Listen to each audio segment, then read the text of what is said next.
Alright, hello, anybody and everybody. Who knows, maybe by the time you're watching this, I've become huge on YouTube. Right now, I think I have 0 viewers. Alright, Chapter 10, Genesis. This is titled, in my notes, Get to the Boring Jew Stuff. When I was younger and I'd read the Bible, this stuff would just be the most boring. The most boring. All it ever did was give me funny names to suggest to girlfriends if they ever talked about having kids, just so it'd scare them away from it for a little bit. Because no one wants to name their kids any of these names. But these are the descendants of Noah. Now, obviously, I'm doing in-depth study of every chapter, and this is for my own sake, but it's fun for me to do this and pretend like I'm talking to someone about it. So I did in-depth study, even in the genealogy and the generations, and it's fascinating. Again, it's like I said in my last video. This stuff is written like a history book. Now, we'll get to books in the Bible that are written like poetry, and we have one and things like that. But Genesis is written as a historical, like this is supposed to be our history. Whether or not you believe it or not, that's how it's written. So to them, it had meaning, and I want to know exactly what the depth of that meaning is. Alright, get to the boring Jew stuff. The descendants of Noah. Genesis chapter 10, verse 1. Oh, one more thing to remember. All these sons, you'll notice, they start living shorter lifespans. Remember in Genesis 6 it said, my spirit will not always contend with thee. Something blah blah blah. Man's name days will be 120 years. So that's like by the end of things, that's supposed to be like the max or the where we live to. Verse 1. Now these are the generations of the sons of Noah, Shem, Ham, and Japheth, and unto them were sons born after the flood. The sons of Japheth, Gomer, and Magog, and Medai, and Javan, and Tubal, and Meshesh, and Tyrus. Okay. You see what I mean about funny names? Alright. You know what's funny to me in all this? Alright. Japheth's sons, Gomer, Magog. So I've been doing all this study. If you know Magog, he's like an ancient legend. He's a giant. There's all kinds of stories about Magog. Like Magog is like a, look it up on Wikipedia or anything. Magog is in, obviously it's not necessarily this Magog. Maybe it is. Who knows? But there's tons of legends about a Magog. Magog is a popular name. So I've learned that. Tubal, go back to Tubal Cain from the Old Testament. He was like the master mason, you know, and architect and builder. Meshesh. So I'm recognizing these names, but me just being a simple-minded person, the only one that I ever cared about is Gomer, because I just think of Gomer Pyle. I'm my dad's son for sure. It's just Gomer. That's the one that still stands out. All right. So, verse 4, and the sons of Javan, Elisha, and Tarishish, Kittim, and Dodanim, which translates to, as some read it, Radanim. Hey, Rodanim. My dad's name's Rod. Alright. Verse 5. By these were the isles of the Gentiles divided into their lands, every one after his tongue, after the families in their nations. So as the families go down, they develop their own tongue. Basically, all this is saying is that these two sons of Japheth, Javan, and the sons of Javan, and Gomer became the isles of the Gentiles. So I'm guessing those are just the islands of the Mediterranean. I'm not guessing. I looked it up. I'm guessing based on the different research that I found. That seems to make the most sense. And if you follow like where these people went and their descendants went to, so Japheth basically becomes Europeans are Japheth's descendants. And yeah, so we'll get into that here.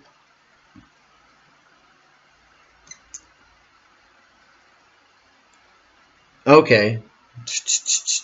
Actually, I'll just do it now.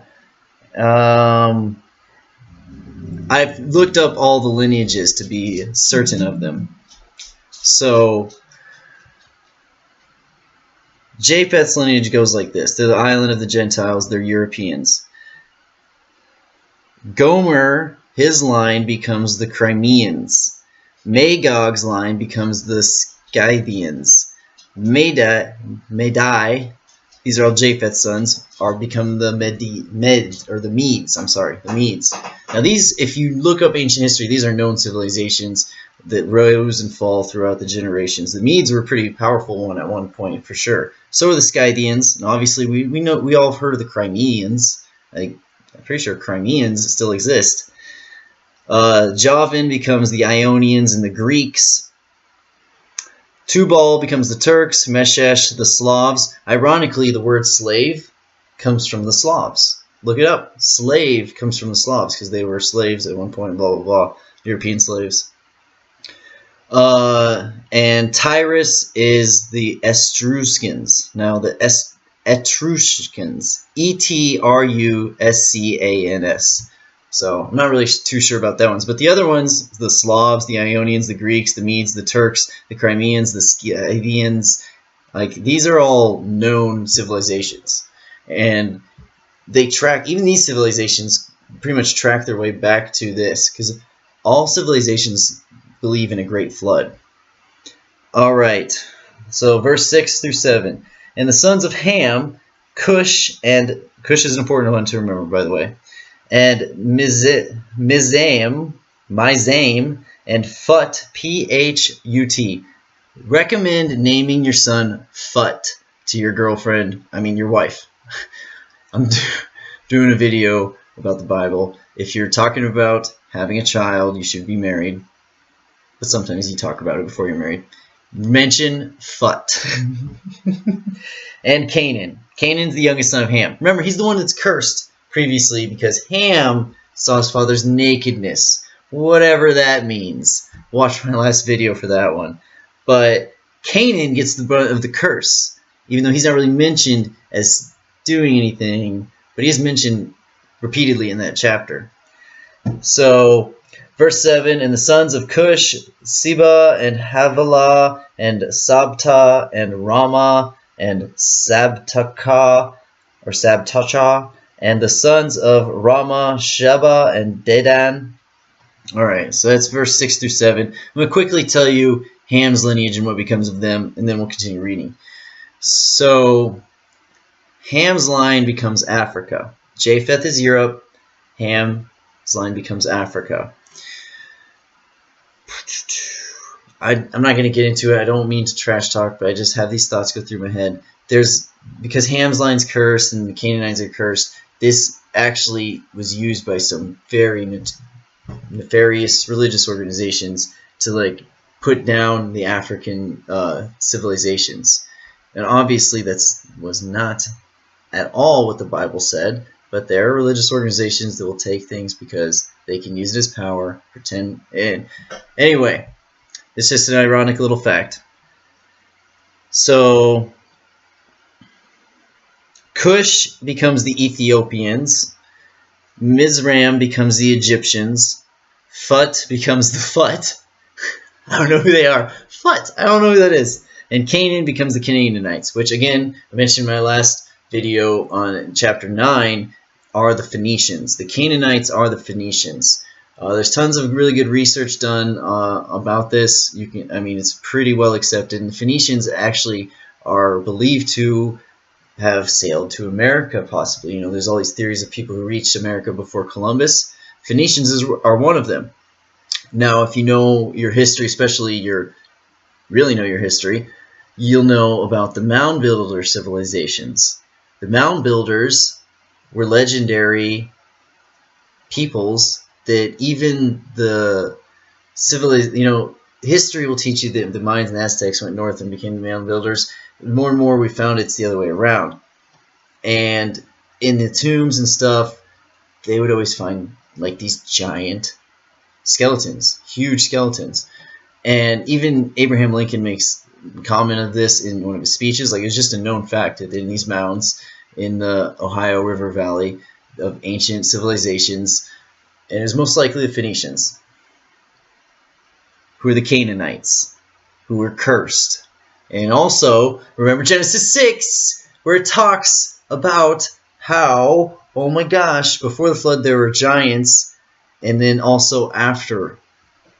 So somehow, Canaan's line becomes this Nephilim giant type race. I am struggling to figure that one out. The only theory I have in my head that's legitimate is where it constantly talks about in chapter 7 and 8 how God wiped out everything that had the breath of life. That's all he kept saying. Obviously, we know fish and everything living in the sea survived. So I used to, as a kid, always think the breath of life meant oxygen. But the more and more I think about it, somehow it just seems like this giant bloodline race survived the flood, but they don't have the breath of life. And that's what God meant to wipe off everything that had the breath of life, because it all had fallen to sin. These things that didn't have the breath of life, they're already in sin. So if some of them survived, I guess that's the only thing that makes sense in my head. But I'm getting so hung up on the wrong stuff right now, because we are on. I just did. Okay, here we go. Verse 8. So I said Cush was important. Remember this. And Cush begat Nimrod. Suggest Nimrod is a name too.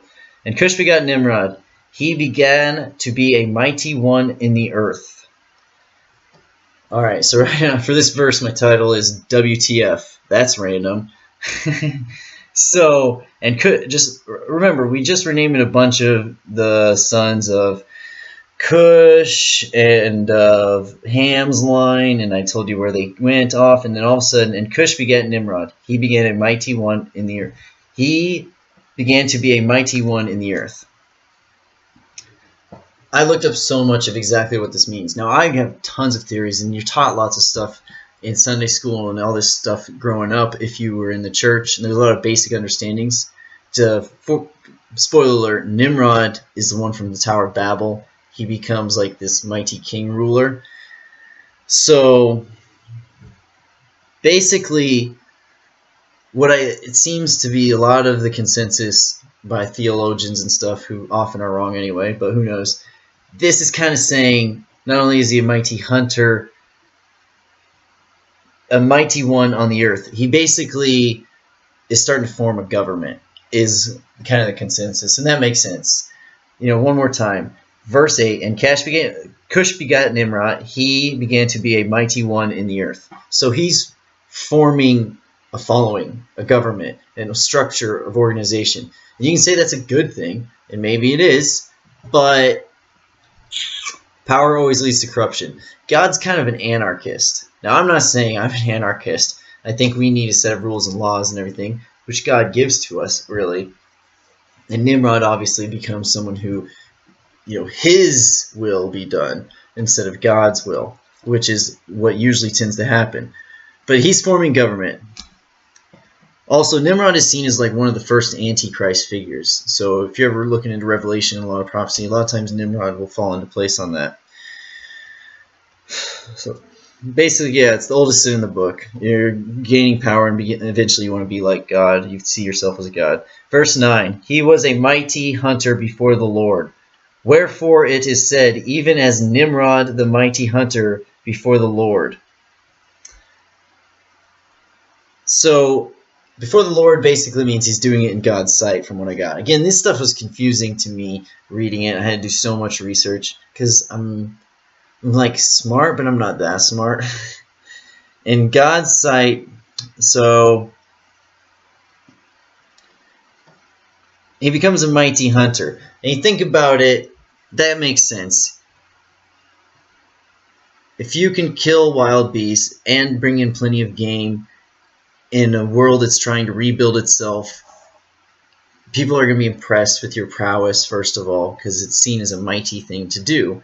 But also, you're bringing a bunch of protein to the village. People are going to like that about you.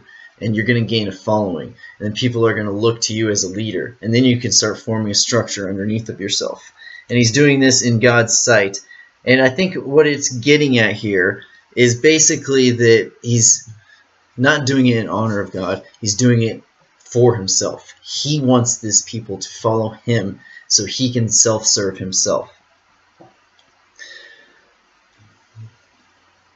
Either way, he's openly defying God here. And it's not to say hunting is defying God. Obviously, that's not what it's saying. But he is using hunting. I know it sounds silly now, but he's using his mighty prowess as a hunter to gain a following and then form an organized structure underneath of him. Verse 10.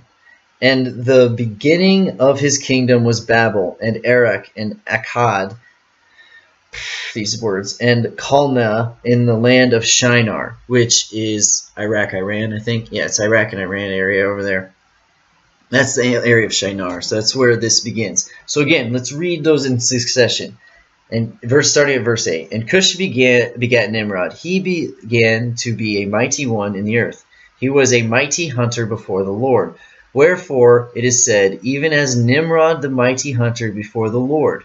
And the beginning of his kingdom was Babel, and Erech, and Akkad, and Calneh in the land of Shinar. So, is he building these cities? More likely he's taking these cities. He's formed a military force of good hunters who follow him because he's formed a structure and he's taking these cities. And more than likely, these cities are antediluvian. I mean, maybe they're building them. More than likely, they're building them on top of the civilizations that existed prior to the flood. And that just goes along with all archaeological research and everything, too. Look at the water stains on the Sphinx. I mean, the water markings and how old the pyramids are and everything. Like, it's ridiculous. There was clearly some sort of flood, and everything's much older than we think it is. So there is that. He's using his hunting prowess to form a form of government, and he's beginning to be a mighty one before the Lord. Mighty in that he is now a king, not God. I'm the king. Alright, verse 11 through 12. Out of that land went forth Ashur, I don't know how to say it, Asshur, Ashur, and builded Nineveh, and the city Rehoboth, and Calah, and Rezin between Nineveh and Calah. This same is a great city.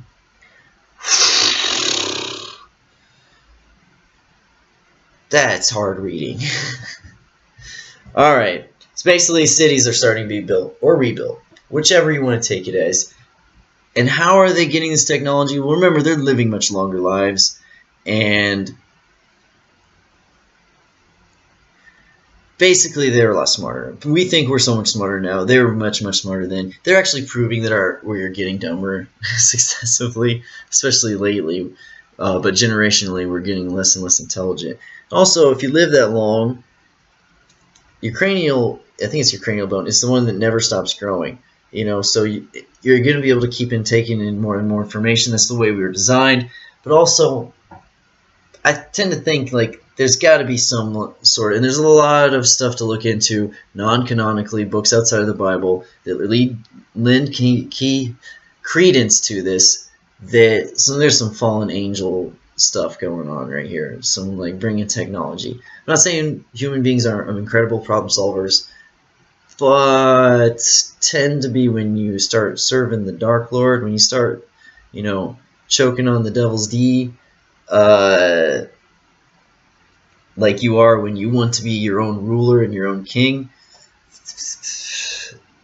you tend to start getting information from areas outside. Look into it. There's so many people who admit that they got information from like an extra dimensional being, like legendary scientists. Look into it. Legendary inventors who literally said that, and they never say it was God. A lot of these people always say that it came from an extra dimensional being. Now, if it's from God, you would say it's from God, because he would make sure you said that it was from God. God brings real truths. He doesn't bring technology, physics, you know, how to manipulate this world truths. He brings real, deep truths. All right, verse 13 through 14.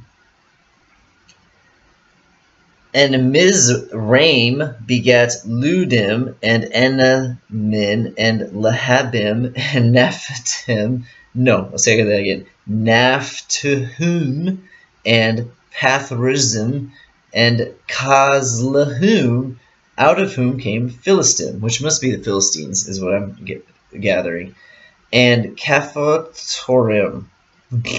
Oh man, just more of Ham lines. The only thing that really I took notice out of that is it looks like that's where the Philistine line comes from. So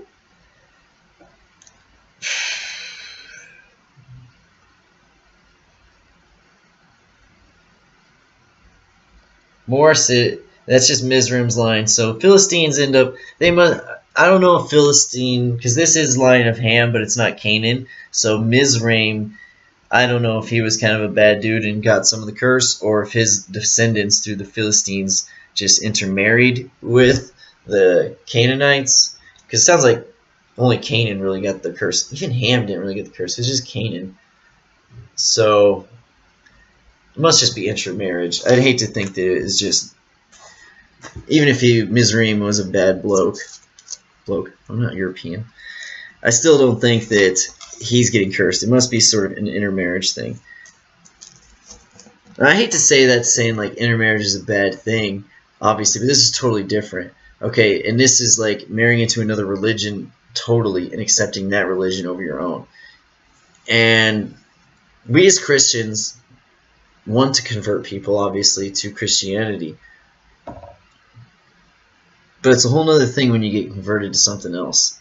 It really is. And especially these ancient civilizations, okay? It's so hard for the modern person to understand. They believed in the most ridiculous stuff, in like sacrifice of human beings and sexual gratification and serving their own will. These are their beliefs, you know. That's how you worship God in a lot of these ancient cultures. And the scary thing is, as we'll find out in the Bible, if you believe it literally, a lot of it worked in that you get an instant gratification. You see some extra dimensional being. Something powerful happens to you, and it's like, but it's afterwards, obviously, because you can't just keep serving the devil like that without it tearing at your soul. All right, verses 15 through 18. I gotta turn this over. All right. And Canaan begat Sidon his firstborn, and Heth, and the Jebusites, and the Amorite, and the Girgasite. So yeah, these are all the ones that become the Nephilim, the giants. These are all Canaan's line. Okay, and begat Sidon his firstborn, or Sidon, which translates, let's find it too, or is also Hebrew for Zidon, whatever. And Heth, and the Jebusites, and the Amorites, and the Girgasite, and the Hivite, and the Achrite, and the Sinite, and the Arvadite, and the Zemarite, and the, quit using and the, just do a comma, and the Hamathite, and afterward were the families of the Canaanites spread abroad. So they went into every area. So clearly the Canaanites in a lot of these the original tribes here, you know, so the original Jebusites and Amorites and Girgasites and Hivites and a lot of these stayed in the area. But it also says they went abroad. So they spread. They went everywhere. And we'll get into it, and again, this isn't the only theory on it, but this kind of also ties into when Christ talks about separating the wheat and the tares, that only God would be able to separate the wheats and the tares.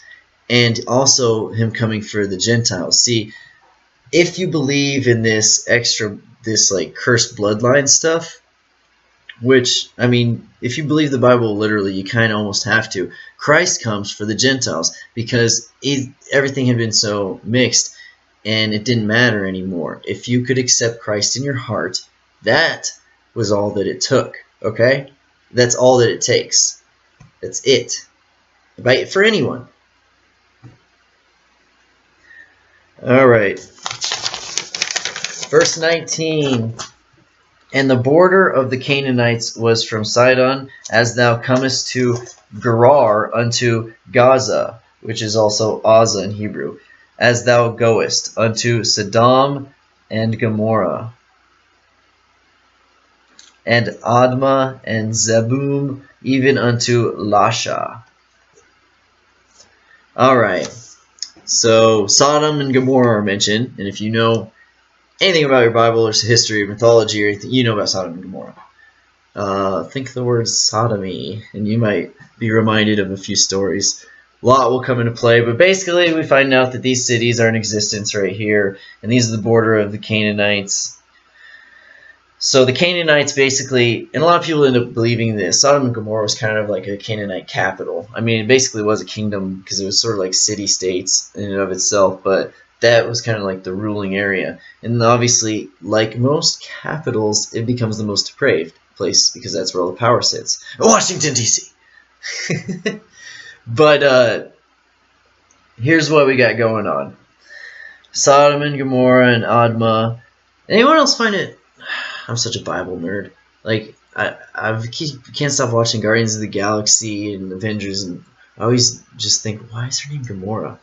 And all these, the names in those things are always so interesting to me because they know their stuff.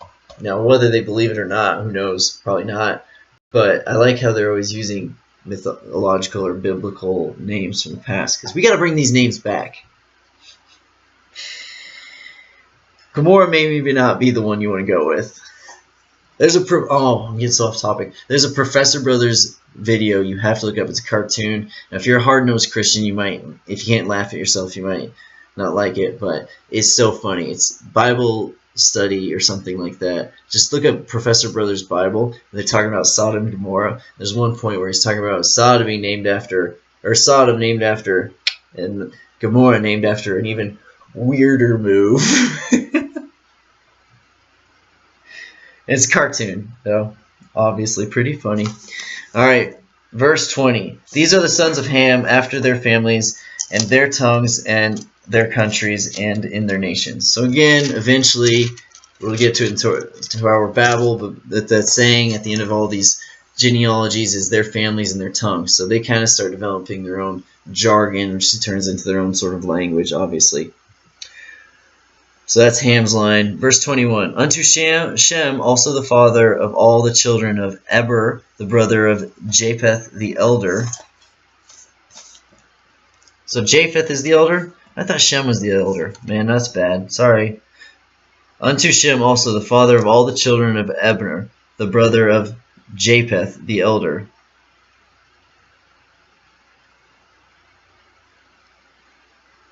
No, I know Shem's the oldest. I'm sure Shem's the oldest. Alright. Maybe not, but I was sure of that. The children of Shem. I'm almost gonna have to look that up now. I don't want to do it on this video, though. Whew. I was sure Shem was the oldest.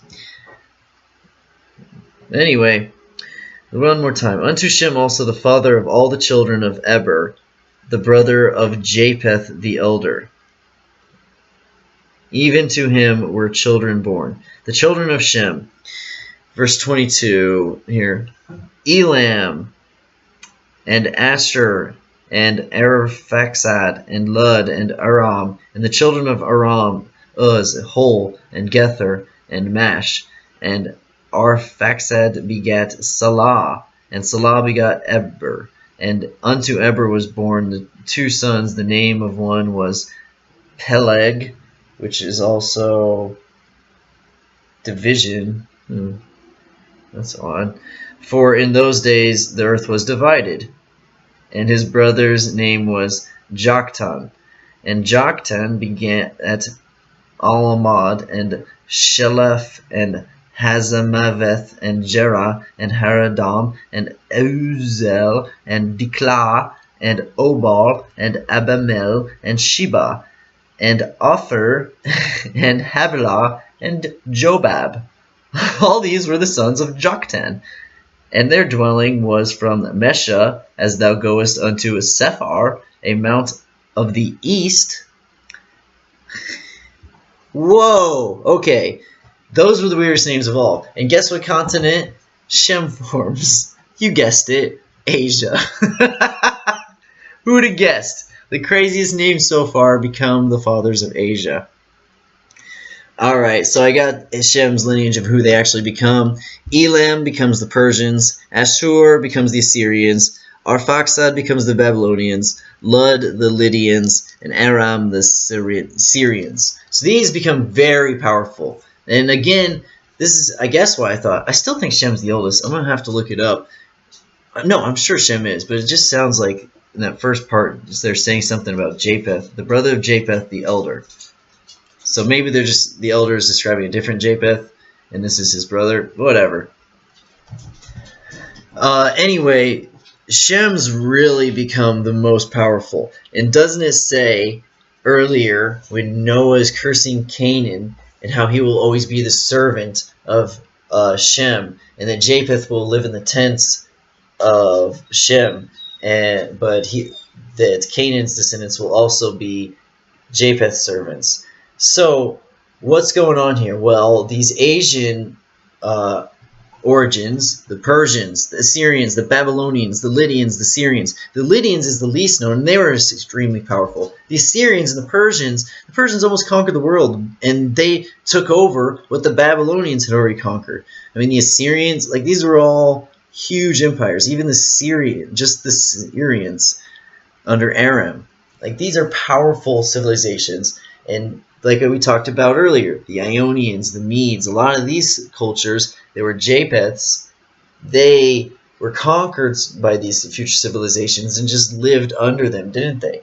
But who was always their servant? I don't know if you're aware of this, but these Canaanite people were often used by these more powerful civilizations.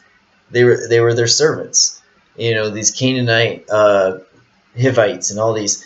Now, obviously, these people kind of feared them in a way, but largely they were used. Yeah. So, and like the most powerful one under Japheth's line is obviously Egypt, at least the ancient ones. But like I said, there's the Slavs, there's the Turks, the Medes, the Crimeans, the Scythians. Wait a second. I'm sorry, yeah. That was the Egyptians is under Ham. They become the most powerful of Ham, that's what I meant to say. And the most powerful of Japheths are all these European ones.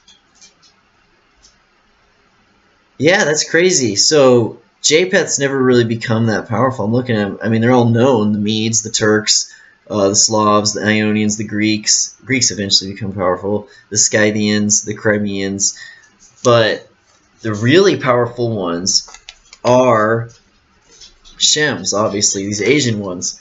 But they do have, of Ham's line, some powerful ones too.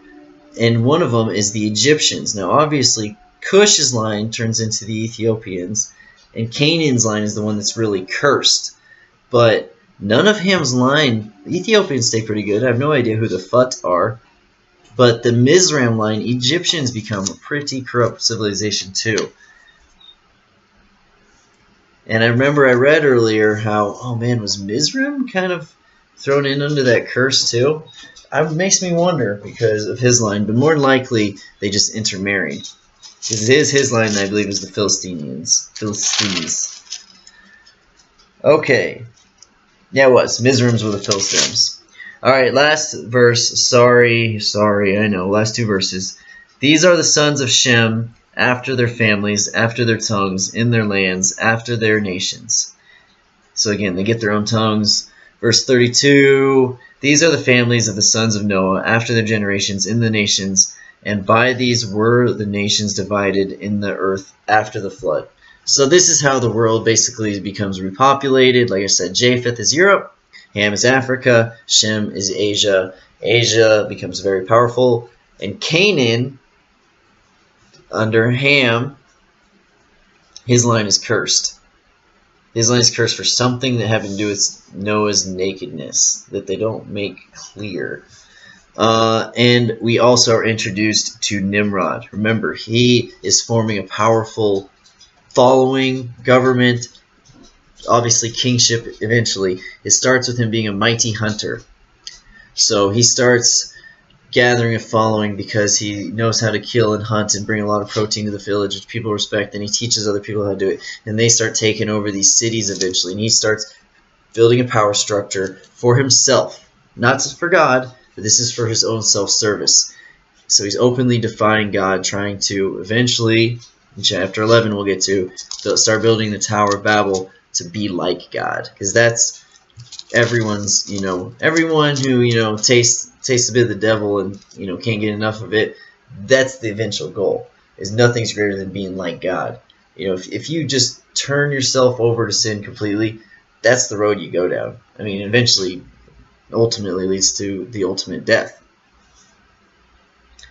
So, trust in the Lord, humble yourself, and always, always love your Creator and accept Christ into your heart. If nothing else, get some good lessons here. This is important stuff. It's always good to be humble. It's always good to think deeply. But you should probably accept Christ.